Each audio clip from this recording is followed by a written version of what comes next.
आज हम अकाउंटेंसी में +1 में जो हमने जर्नल एंट्रियाँ की थी उससे आगे जर्नल एंट्रियाँ करेंगे। जो आज की वीडियो में हम मेन एंट्री जर्नल एंट्री करेंगे। आपने वही जो आपको बताया था कि आपने याद रखना है, कैश आता है तो आपने डेबिट करना है और कैश जा रहा है तो आपने क्या करना है, क्रेडिट करना है। लेकिन हमारे अकाउंटेंसी में 3 नियम और भी दे रखे हैं, उससे भी आप कर सकते हो। 3 टाइप के अकाउंट बता रखे हैं। एक पर्सनल अकाउंट होता है, एक रियल अकाउंट होता है और एक नॉमिनल अकाउंट होता है।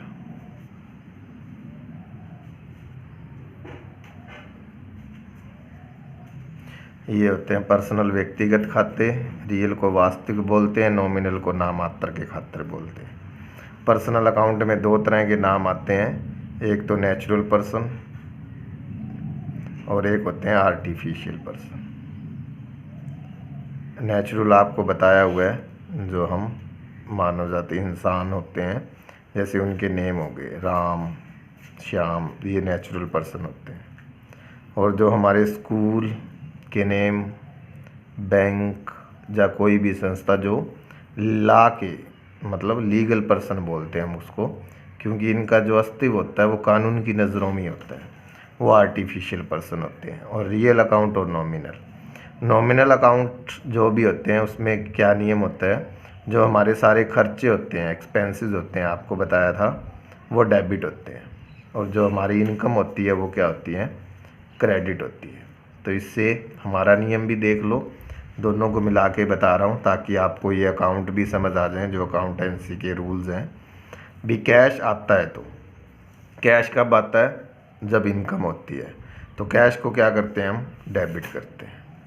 और जितनी क्या इनकम होती है, इनकम को जितनी भी है उसको क्या करेंगे, क्रेडिट करेंगे, ये एंट्री करते हैं। और आपको बताया था एक्सपेंसेस से कैश जाता है तो क्रेडिट करते हो, एक्सपेंसेस सारे जी जितने भी हैं वो डेबिट हो जाएंगे, कैश जा रहा है तो वो क्या हो जाएगा, क्रेडिट हो जाएगा। ठीक है, ये हम एंट्री करते हैं। इसमें ये होगा, रियल में डेबिट कम्स क्रेडिट गोस, जो चीज़ आ रही है उसको डेबिट करते हैं। हमने जैसे मशीनरी आप खरीद रहे हो तो आपको पता है कि आपका कैश जाएगा, तो क्या एंट्री करोगे, मशीनरी अकाउंट या टू कैश, क्योंकि जो चीज़ आ रही है उसको आप क्या कर रहे हो, डेबिट कर रहे हो, और जो चीज़ जा रही है उसको क्या कर रहे हो, क्रेडिट। आपसे मशीन जा रही है तो मशीन को बेचोगे तो कैश आता है, तो कैश अकाउंट या टू मशीन। इसी प्रकार पर्सनल अकाउंट, जब आप किसी को पे करते हो, ठीक है, और फिर आप पैसा रिसीव करते हो तो एंट्री देखो, पैसा आपके पास आ रहा है, कैश अकाउंट या टू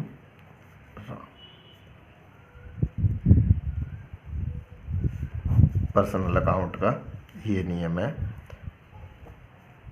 और जब आप पैसा पे करते हो तो राम अकाउंट या टू कैश। पर्सनल अकाउंट में ये नियम चलता है, आपका जो यानी कि ना राम है उससे जो पैसा लेना है तो कैश क्या हो जाएगा, डेबिट, और जो पैसा दे रहा है वो क्या हो जाएगा, क्रेडिट।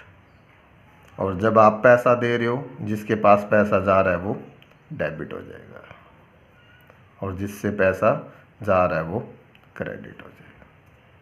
तो आपने ये याद करना है, डेबिट जो रिसीव कर रहा है और क्रेडिट जो पैसा दे रहा है, यही जर्नल एंट्री। ये आपके 3 नियम हैं, इससे भी आप ये जर्नल एंट्री कर सकते हो। लेकिन ये बेसिक मूल मंत्र है जो आप तीनों अकाउंट से भी कर सकते हो। आपको जो डबल एंट्री है, जो जर्नल एंट्री है, उसमें ये तीनों अकाउंट दिए हुए हैं, आप देख सकते हो। 7th या 8th लेसन है उसके अंदर ये तीनों अकाउंट भी आपको याद रह जाएंगे। बार बार मैं रिपीट करता रहूँगा, पर्सनल अकाउंट, रियल अकाउंट और नॉमिनल अकाउंट। इसके बाद है जो आज हम जर्नल एंट्री देखते हैं। आपको बताया था हम कोई माल खरीदते हैं जिसका व्यापार कर रहे हैं, परचेज अकाउंट या टू। अब इसमें दो करेंगे पार्ट, जितना आपको कैश में दे दिया है वो कैश काउंट आ जाएगा, और जितना आपने कैश में नहीं दिया वो आपका नेम आ जाएगा। अगर बैंक के थ्रू पेमेंट किए जितनी आपने, वो बैंक के थ्रू आ जाएगी। ये तीनों याद रखना। अगर आपका कोई नाम नहीं दिया होता तो आप उसको क्या मानते हैं, हम उसको क्रेडिटर मानते हैं, तो क्रेडिटर अकाउंट आ जाएगा, जिससे हमें पैसे लेने हैं, यानी कि वो क्रेडिटर होता है। इसी प्रकार सेल में अपोजिट हो जाएगा, कैश आ सकता है, बैंक के थ्रू आ रही है बैंक आ जाएगा। अगर माल उधार आ रहा है, ठीक है, उधार है तो नेम मान लो, इसके पीछे अकाउंट नहीं लगता, नेम के पीछे, तो नेम आ जाएगा, और टू सेल अकाउंट। इस प्रकार ये एंट्रियाँ हो जाती हैं। जितनी आपने नगद दी हैं वो नगद आ जाएंगी, जितने वो उधार है। इसी प्रकार बैंक की एंट्री बता रहा हूँ। आपने अगर पैसा जमा करवाया है तो बैंक में पैसा गया तो बैंक डेबिट हो जाएगा, और वो अपने हाथ से कैश चला गया तो कैश जाता है, तो आपको बता रखा है कि हमने क्रेडिट करना है। इसी प्रकार जब पैसा आता है कैश काउंट डीआर और जा रहा है, बैंक से हम पैसा निकालते हैं तो बैंक में से जा रहा है, हमारे पास पैसा आ रहा है। आपको इसका फॉर्मेट बता देता हूँ। फॉर्मेट बिल्कुल आसान है, अगर जर्नल एंट्री आपने करनी हो तो।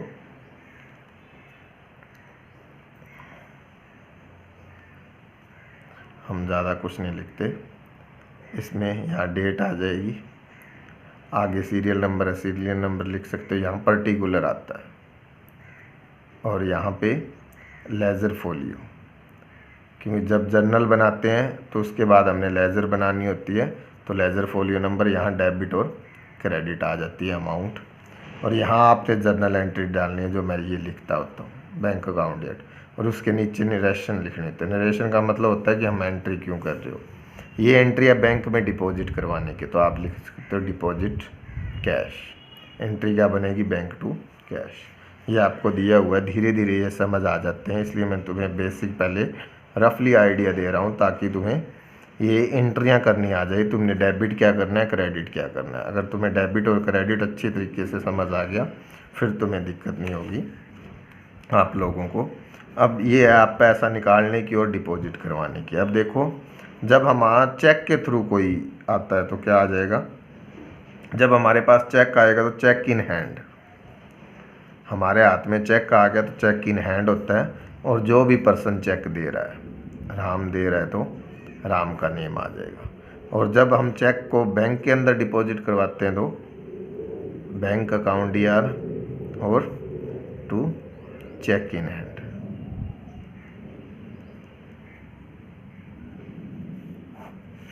और जब चेक रद्द हो जाता है तो यहाँ देखो ये डेबिट हो गया, अगली एंट्री में ये क्रेडिट हो गया, ये कैंसिल हो जाएगी। अभी इस एंट्री को दोबारा करवाना है, तो हमारा क्या आ जाएगा, राम है टू बैंक। तो क्या होगा, बैंक को पैसा देना पड़ेगा, तो राम टू बैंक।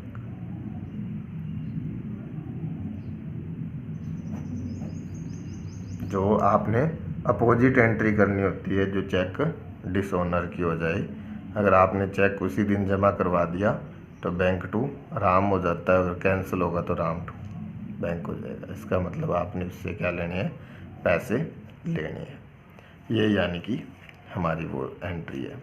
और आपको एक दिन उस दिन बताई थी बैड डेब्ट्स, जो पैसे डूब जाते हैं। अगर हमने वो पैसे वापस लेने हो, और डूबे हुए पैसे हमें मिल जाते हैं, तो वापस क्या एंट्री होगी, पैसा हमारे पास आ गया तो कैश काउंट डीआर और टू बैड डेब्ट्स बोलते हैं, रिकवर्ड बोलते हैं। रिकवर्ड मतलब हमारे पास वो पैसा आ जाता है, अकाउंट हो जाएगा। ये आपकी जो बेसिक जर्नल एंट्रियाँ हैं, इनको आप करते रहिए, बार बार मैं रिपीट करवाता रहूँगा। अब बिजनेस स्टडी में जो हम बात करेंगे वो पार्टनरशिप डीड के बारे में बात करेंगे। ये इंपॉर्टेंट क्वेश्चन है, +1 में भी और 2 में भी। आपको जो डीड बताया था वो क्या होती हैं, टर्म एंड कंडीशंस होती हैं, जो आपकी शर्तें होती हैं पार्टनरशिप के लिए, जिस पे मतलब पार्टनरशिप टिकी होती है। तो इसमें जो मेन पॉइंट है वो हम कर लेते हैं। 10 पॉइंट है वो इजीली आपके याद भी रह जाएंगे और आप कर सकते हो। नेम आ जाएगा एंड एड्रेस ऑफ पार्टनर आ जाएगा। पहला फर्म ऑफ नेम आ जाएगा और एड्रेस आ जाएगा। ड्यूरेशन ऑफ पार्टनरशिप फर्म आ जाएगा, मतलब पार्टनरशिप फर्म है वो कितने टाइम के लिए चलेगी वो टाइम आ जाएगा। थर्ड, आप जो इंटरेस्ट पे करोगे कैपिटल पर वो कितना पे करोगे वो आ जाएगा। किसी पार्टनर को सैलरी देनी है, कमीशन देना है, वो आ जाएगा। और आप किसी पार्टनर को जो पर्सनल यूज़ के लिए पैसा निकालता है, इंटरेस्ट ऑन ड्राइंग आपको बताया था, वो चीज़ आ जाती है। प्रॉफिट शेयरिंग रेशियो आ जाएगी।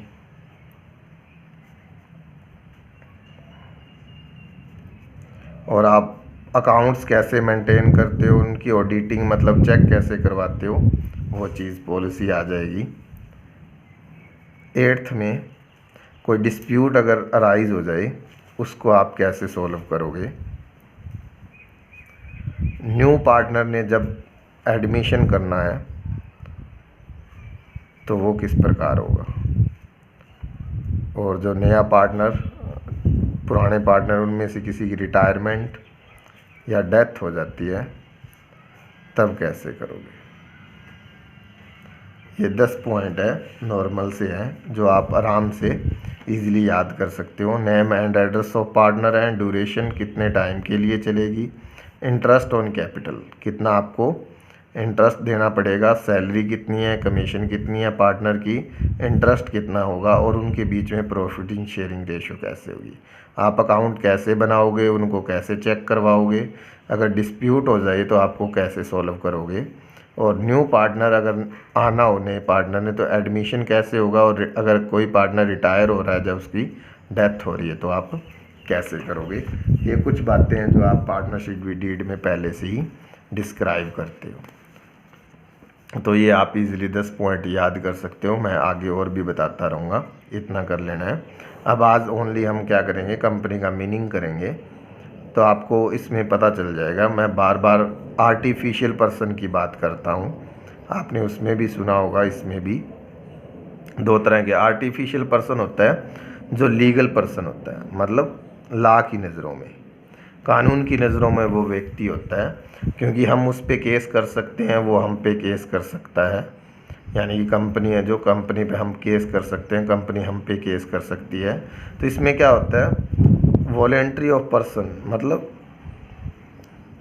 वॉलेंट्री एसोसिएशन ऑफ पर्सन होती है, यानी कि अपनी इच्छा से वो मेंबर बनते हैं कंपनी के। और इसमें क्या होती है, कंपनी की सील होती है, कॉमन सील होती है कंपनी के पास। और परपेचुअल सक्सेशन होता है, मतलब कोई भी पार्टनर है उसकी डेथ हो जाए उसका कंपनी पे फ़र्क नहीं पड़ता, मतलब कोई भी मेंबर है, पार्टनर नहीं कहेंगे, जो मेंबर्स होते हैं, शेयर होल्डर होते हैं, कोई भी उसकी डेथ उसका इफ़ेक्ट नहीं पड़ता। और वो क्या देते हैं, कंट्रीब्यूशन करते हैं। और उनका क्या होता है, कॉमन ऑब्जेक्ट होता है, जो कंपनी होती है कॉमन ऑब्जेक्ट के लिए। ये इसकी मेन जो आपकी फीचर्स कर लो जहाँ इसकी डेफिनेशन के अंदर कवर होती है। वॉलेंट्री एसोसिएशन होती है, मतलब जो अपनी इच्छा से लोग आपस में जुड़ते हैं, कंट्रीब्यूशन करेंगे वो। और इसकी एक कॉमन सील होती है, कंपनी की पहचान यही होती है, कंपनी की इस पर स्टैंप लगी होती है। और सक्सेशन का मतलब होता है कि कोई भी पार्टनर आए जाए, यानी कि कंपनी पे इफेक्ट नहीं पड़ता। और इसका क्या होता है, कॉमन ऑब्जेक्टिव के लिए ये सब कुछ करते हैं। और बाकी हमें पता ही है कि प्राइवेट और जो पब्लिक कंपनी होती है उसके बारे में हम कल डिस्कस करेंगे, जो आगे जब हम बिजनेस स्टडी का करेंगे उसमें प्राइवेट और पब्लिक कंपनी के बारे में डिस्कस करेंगे। इकोनॉमिक्स में हम जो आपको बताया था सेंसिस मेथड और सैम्पलिंग मेथड,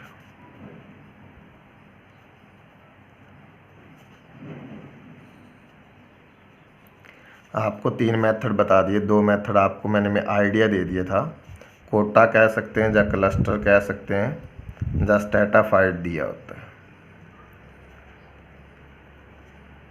इसमें क्या करते हैं, कोटा में हम फिक्स कर लेते हैं परसेंटेज, इतने परसेंट 10% या 15% भी हमें उतने स्टूडेंट चाहिए।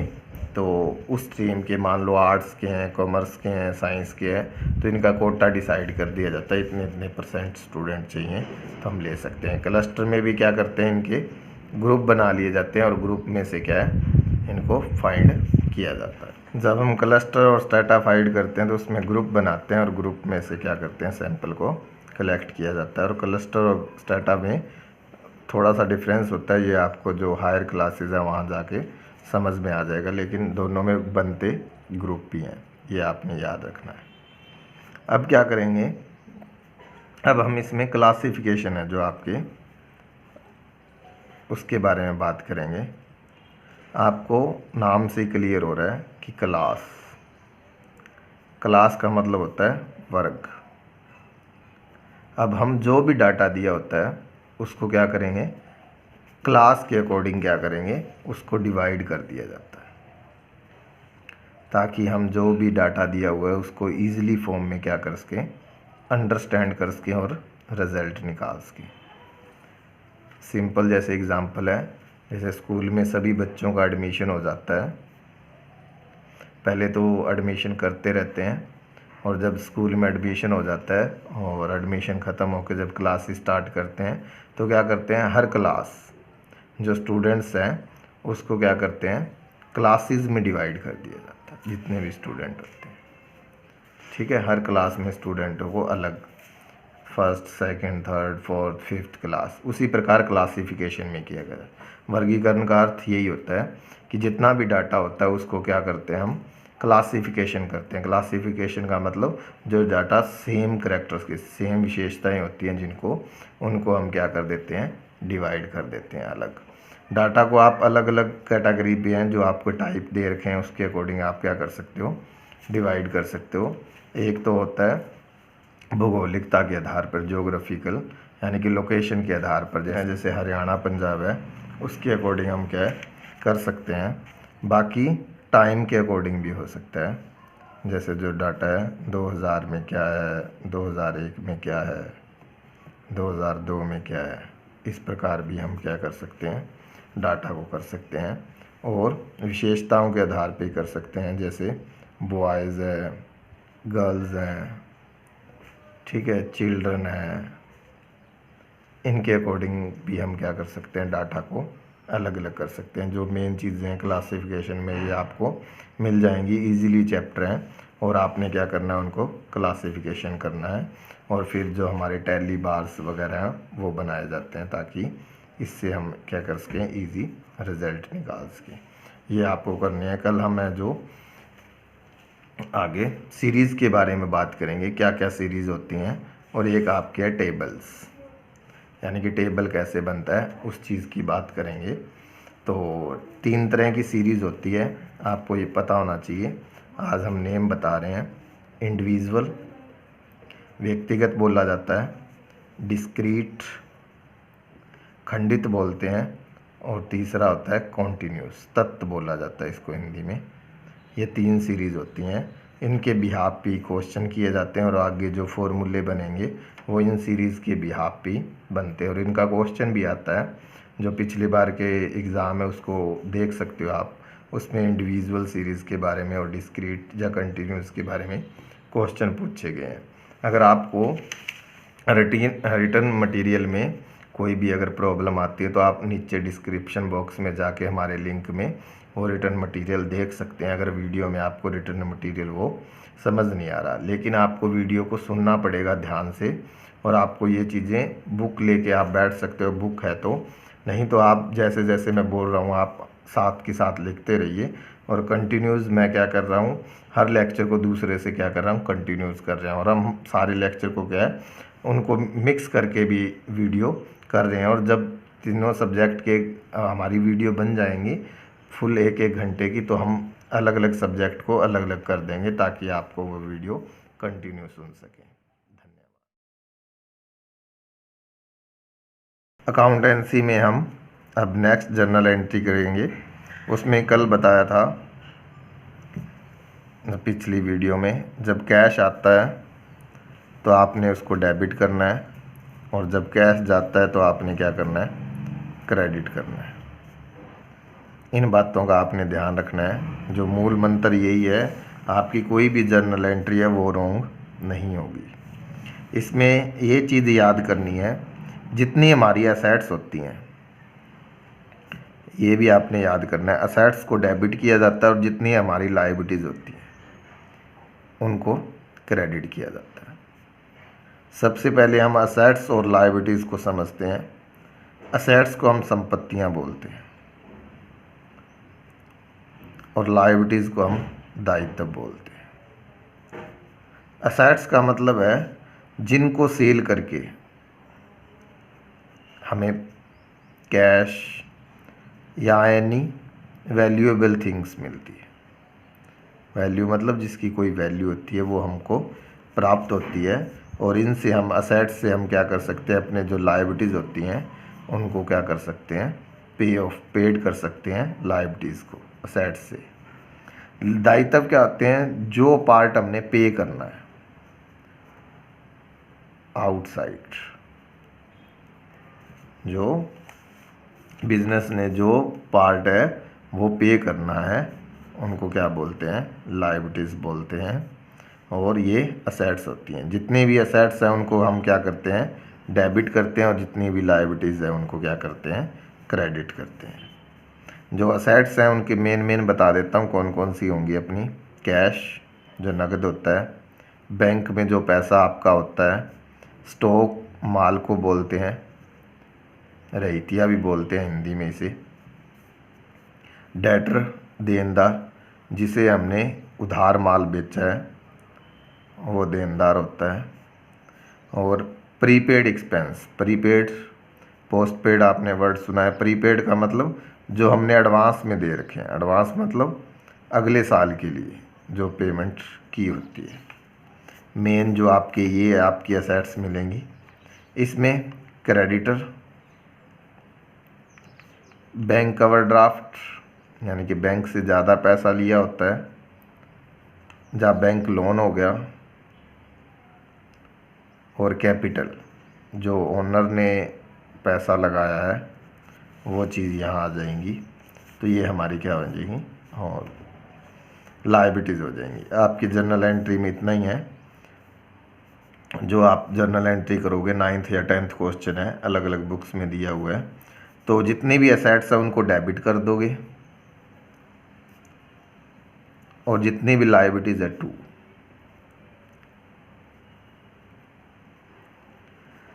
अब एक चीज़ याद रखना, संपत्तियों और दायित्व में अगर डिफरेंस है, तो अगर संपत्तियां ज़्यादा हैं, दायित्व हमारे कम हैं, तो जो प्रॉफिट होता है हमें, और उस प्रॉफिट को क्या बोलते हैं, कैपिटल रिजर्व बोला जाता है। कैपिटल यानी कि कैपिटल में से कुछ पार्ट बचता है, उसको हम क्या बोलते हैं, कैपिटल रिजर्व बोलते हैं। ये आपके +2 में आता है, लेकिन जो +1 में दी हुई है उसमें ये दिया हुआ है कि दायित्व ज़्यादा है, जो आपकी लायबिलिटीज़ ज़्यादा है, और आपकी जो संपत्तियां हैं वो क्या है, कम है।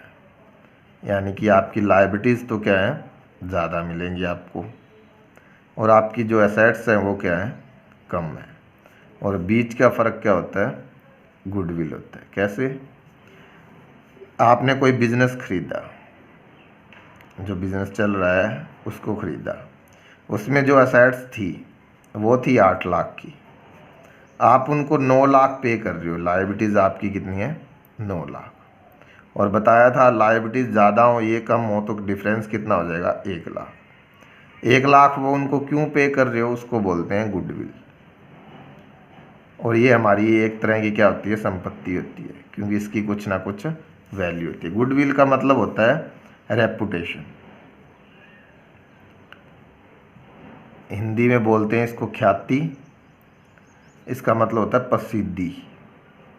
कोई चीज़ फेमस होती है तो उसकी वैल्यू होती है। मान लो कोई स्कूल है, अगर कोई स्कूल अपना सेल कर रहा है तो उस स्कूल की जो गुडविल बनाई हुई है, गुडविल का मतलब है वो स्कूल काफ़ी टाइम से चल रहा है और लोगों में उसका नाम है, अच्छी रेपुटेशन है, तो उसके कारण क्या है, हर साल उसे नए स्टूडेंट मिलते हैं और उसको क्या होता है, स्कूल को प्रॉफिट होता है।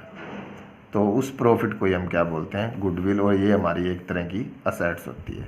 अगर आपकी असेट्स कम है और लायबिलिटीज़ ज़्यादा है, मान लो ये 9 लाख की थी, ये 8 लाख की थी, आपको बताया था हमेशा डेबिट और क्रेडिट साइड क्या होंगी, हमेशा इक्वल होती है। तो जो 1 लाख का गैप होगा वो गुडविल होती है, गुडविल हमारी असेट्स होती है। ये 1 लाख यहाँ आ जाएगा, ये एंट्री पूरी हो जाएगी। इस प्रकार की एंट्री आपके वहाँ दी हुई है। तो नेक्स्ट हम जो आपकी करेंगे वो आप समझोगे, जो हमने वर्ड लिया था अब आउटस्टैंडिंग और प्रीपेड का लिया था, आउटस्टैंडिंग और प्रीपेड। आउटस्टैंडिंग का मतलब है जो पैसा आपने पे नहीं किया, यानी कि आपने रेंट देना था 1 साल का, 1 ईयर का रेंट देना था, आपने 11th मंथ का रेंट पे कर रखा है, तो 1 मंथ का रेंट आपने पे नहीं किया, इसको बोलते हैं आउटस्टैंडिंग रेंट बोलेंगे, क्योंकि एक्सपेंसेस क्या लिए थे हमने, खर्चे रेंट मान के चले थे। इसी प्रकार प्रीपेड, आपने कोई इंश्योरेंस पॉलिसी ली और मान लो 1 जुलाई को ली, तो ये चलेगी अगले 30 जून तक, अगले साल की। और आपको पता है जो हम अकाउंटिंग ईयर मानते हैं वो याद रखना 1 अप्रैल से 31 मार्च को मानते हैं। ये हमारा प्रिंसिपल भी है, जो हमारा जो लेखा वर्ष है वो 1 अप्रैल से शुरू होके 31 मार्च तक होता है। जैसे आपके स्कूल का सीज़न होता है, यानी कि 1 अप्रैल से 31 मार्च से पहले रिज़ल्ट आ जाता है 31 मार्च को, और 1 अप्रैल से नई क्लासेस शुरू हो जाती हैं, उसी प्रकार। और यहाँ 1 जुलाई से हमने 30 जून तक लिया है, खाते हमारे 31 मार्च को बंद होते हैं, तो 31 मार्च से लेकर 30 जून तक जो आपने पे कर रखा है वो क्या होगा, प्रीपेड। प्रीपेड का मतलब होता है एडवांस आपने पे कर रखा है, और जो एडवांस पे किया होता है उसके लिए आपको क्या है याद रखना, आउटस्टैंडिंग है। आउटस्टैंडिंग का मतलब हमने पे नहीं किया, अभी हमने पे करना है। तो आपको बताया था जो आपने पे करना हो वो आपकी क्या होती है, लायबिलिटीज़ होती है, यानी कि दायित्व होते हैं, क्योंकि आपने पे करने हैं। एडवांस का मतलब आपने क्या है, एक्स्ट्रा पे कर रखा है, अगले साल के लिए भी पे कर रखा है, वो आपकी क्या बनेंगी, असेट्स, संपत्तियां बनेंगी, क्योंकि वो पैसा हमने क्या दे रखा है, एक्स्ट्रा दे रखा है अगले साल के लिए। वो अगला साल जब आएगा तब उसमें से क्या हो जाएगा, कम हो जाएगा। और जो आउटस्टैंडिंग लायबिलिटीज़ को हमेशा आपको बताया था क्या करना है, आपने क्रेडिट करना है। तो यहाँ क्या हो जाएगा, आउटस्टैंडिंग लायबिलिटीज़, आउटस्टैंडिंग यानी कि एक्सपेंसेस, ऊपर एक्सपेंसेस आ जाए। इसी प्रकार जैसे रेंट होता तो रेंट आ जाता, और यहाँ एक्सपेंसेस की जगह भी रेंट आ जाता। उसी प्रकार असेट्स हैं, हम मान लो प्रीपेड, हम इंश्योरेंस की बात करते हैं तो प्रीपेड इंश्योरेंस आ जाता, और आपके एक्सपेंसेस कम हो जाते हैं क्योंकि, तो इंश्योरेंस क्या हो जाएगा, यहाँ आ जाएगा। याद रखना प्रीपेड इंश्योरेंस क्या होता है, आपकी असेट्स होती है, और असेट्स हमेशा डेबिट होती है। और ये क्या होता है, आपका इंश्योरेंस क्या हो जाएगा, कम हो जाएगा। आगे जब हम एडजस्टमेंट करेंगे वहाँ पे ये टॉपिक आएगा, आउटस्टैंडिंग और प्रीपेड जब दिए हों उनको सोल्व करने के लिए जब हम करेंगे, तो ये चीज़ याद रखना। दोबारा से आपको बता रहा हूँ, एक नियम आप हमेशा याद रखें कि जब कैश आता है तो हमने डेबिट करना है, और जब कैश जा रहा है, जाता है, तो हमने क्या करना है, क्रेडिट करना है। इसलिए आप याद रख लो कि कैश आता है तो हमने क्या करना है, जमा करना है, और जमा के लिए हम क्या करते हैं, डेबिट करना है। डिपॉजिट वर्ड से याद रख लो, जब कैश आता है तो हम क्या करते हैं, जमा करते हैं, जमा को डिपॉजिट बोलते हैं, डिपॉजिट को डेबिट से याद रख लो। आपने हमें डेबिट करना है, और इसका बस अपने आप यही प्रैक्टिस करनी है कि पैसा आ रहा है या जा रहा है, तो आपकी सारी जर्नल एंट्रियाँ वो सही होती चली जाएंगी। जो आपकी कल बताया था पब्लिक कंपनी और प्राइवेट कंपनी में डिफरेंस बता रहा हूँ जो मेन है।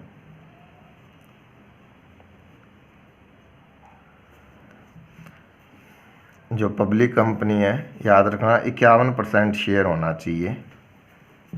51% जिसका शेयर होगा उसका, अगर 51% प्राइवेट पर्सन के पास है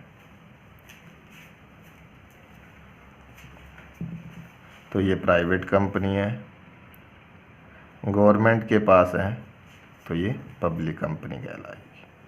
बस 51% हिस्सा ही तय करेगा कि वो कंपनी पब्लिक कंपनी है या प्राइवेट।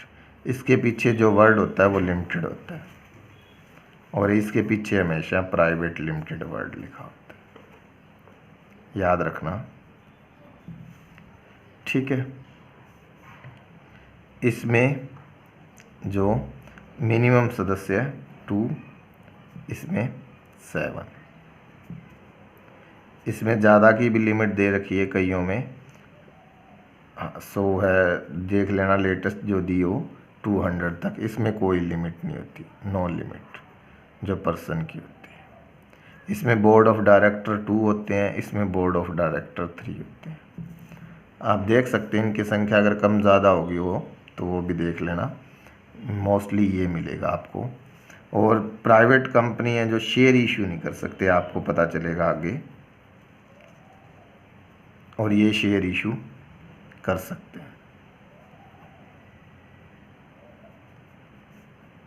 ये शेयर ट्रांसफ़र भी नहीं कर सकते क्योंकि इशू नहीं कर सकते, यहाँ शेयर ट्रांसफ़र हो सकता है। मोस्टली आपको ये डिफरेंस मिलेगा प्राइवेट और पब्लिक कंपनी के अंदर। यहीं से आपको एग्जांपल मिल जाएंगे, कोई भी गवर्नमेंट कंपनी है वो आप ले सकते हो। ऑयल एंड नेचुरल गैस होगी, कोई भी ले सकते हो, और प्राइवेट कंपनी भी ले सकते हो, जैसे रिलायंस एग्जांपल है, एयरटेल है, ये प्राइवेट कंपनियां होती हैं। मेनली आपने आज यही करना है कि पब्लिक कंपनी और प्राइवेट कंपनी क्या होती है। और कल हम जो आगे जो डिस्कस करेंगे वो याद रखना कंपनी फॉर्मेशन के लिए करेंगे। एक कंपनी को बनाने के लिए हम क्या क्या कर सकते हैं। कंपनी को बनाने के लिए 4 होता है मेन। तो सबसे पहले आप प्रमोटर आएंगे, प्रमोशन बोलते हैं, वो करेंगे। फिर इसका रजिस्ट्रेशन होता है,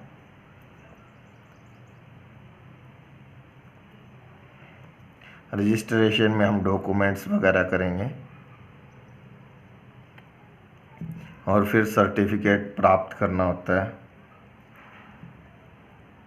फिर आप कंपनी को शुरू कर सकते हैं, कॉमेंसमेंट।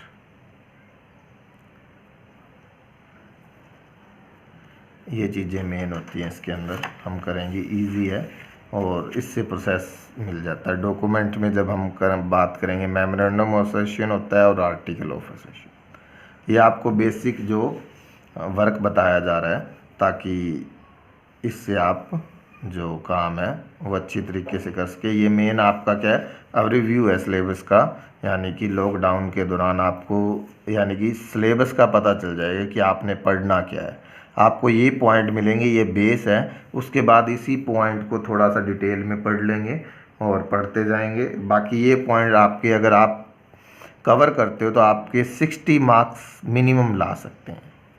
यानी कि आपका 80 मार्क्स का अगर पेपर होता है तो अगर आप ये चीज़ें पढ़ते हैं जो आपको पढ़ाई जा रही हैं तो 60 मार्क्स आपके आ सकते हैं, मिनिमम है कम से कम। अगर इन्हीं बातों को आप अंडरस्टैंडिंग करते हैं, अगर कोई खुद का बिज़नेस कर रहा है या बिज़नेस में पहले से पार्टिसिपेट कर रहा है या ऑब्ज़र्व कर रहा है तो वो डिटेल से लिख सकता है, या जिसको इंटरेस्ट है तो वो डिटेल से इस चीज़ को कर सकता है और उसके मार्क्स और भी ज़्यादा आ सकते हैं। इकोनॉमिक्स में कल बताया था हम सीरीज़ के बारे में बात करेंगे। इंडिविजुअल, व्यक्तिगत बोलते हैं इसको। डिस्क्रीट, स्पेलिंग देख लेना, खंडित बोला जाता है हिंदी में से। और कॉन्टिन्यूस, सतत बोलते हैं। जा इसको दो नाम, इसमें शायद इसको आपको फ्रीक्वेंसी डिस्ट्रीब्यूशन दिया हुआ है, शायद नाम जा फ्रीक्वेंसी सीरीज़ दिया होगा, देख लेना आप बुक्स में। तो इंडिविजुअल के बारे में बात करते हैं। जब इंडिविजुअल का दिया होगा तो आपको मान लो, जिसको हम एक्स सीरीज़ बोलते हैं, ओनली मार्क्स दिए होते हैं जब स्टूडेंट के, जैसे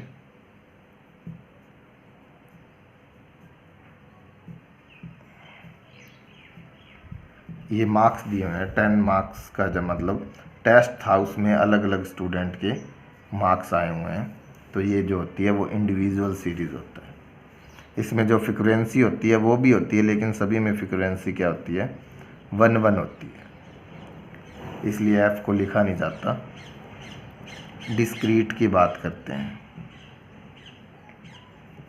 इसमें क्या होता है, आपको एक्स और एफ मार्क्स भी दिए होंगे और फ्रीक्वेंसी होती है संख्या, मतलब नंबर ऑफ स्टूडेंट भी दिए होंगे। जैसे यही मान लो 5 3 3 2 7, इसमें अब 5 मार्क्स मान लो 2 स्टूडेंटों के हैं, 3 के हैं, 4 के हैं, 2 के हैं, 1 के हैं, 1 के हैं, इस प्रकार।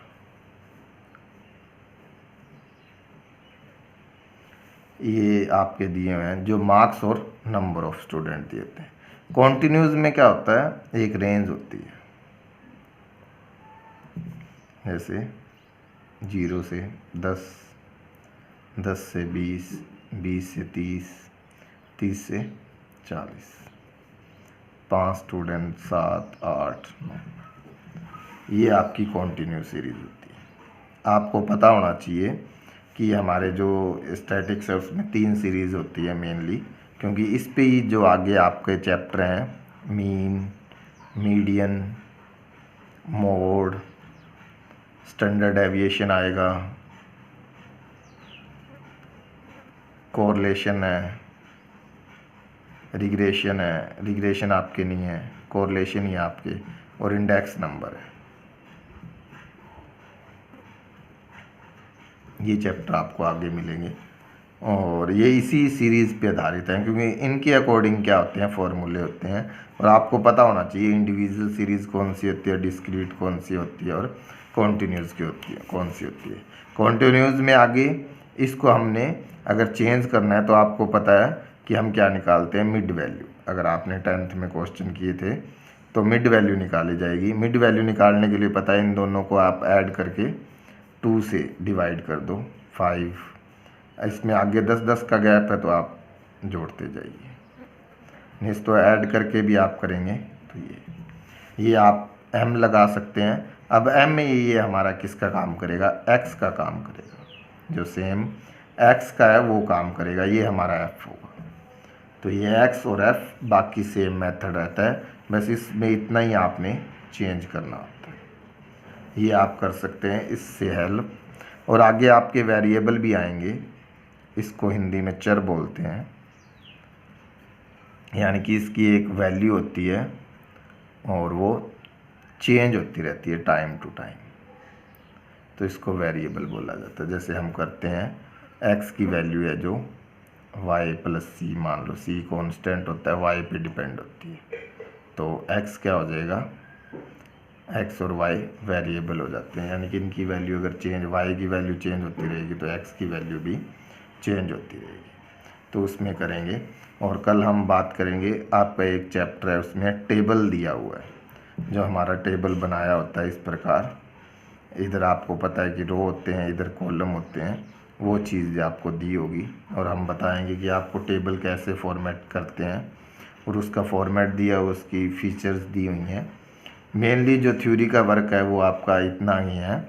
इसके बाद आपके जो न्यूमेरिकल शुरू हो जाते हैं, न्यूमेरिकल के लिए आपको सबसे पहले ये सीरीज़ पता होनी चाहिए, और ये आप धीरे धीरे करते रहिए और आपको सारा सिलेबस वो ओवरव्यू आ जाएगा। उसके बाद जैसे ही क्लासेस स्टार्ट होंगी, उसके बाद आप इजीली जब जाओगे, टीचर और बताएंगे आपको, तब वहाँ ये कंसेप्ट आपके क्या है, मोर क्लियर हो जाएंगे जैसे जैसे आप प्रैक्टिस करेंगे। वीडियो को देखने के लिए धन्यवाद।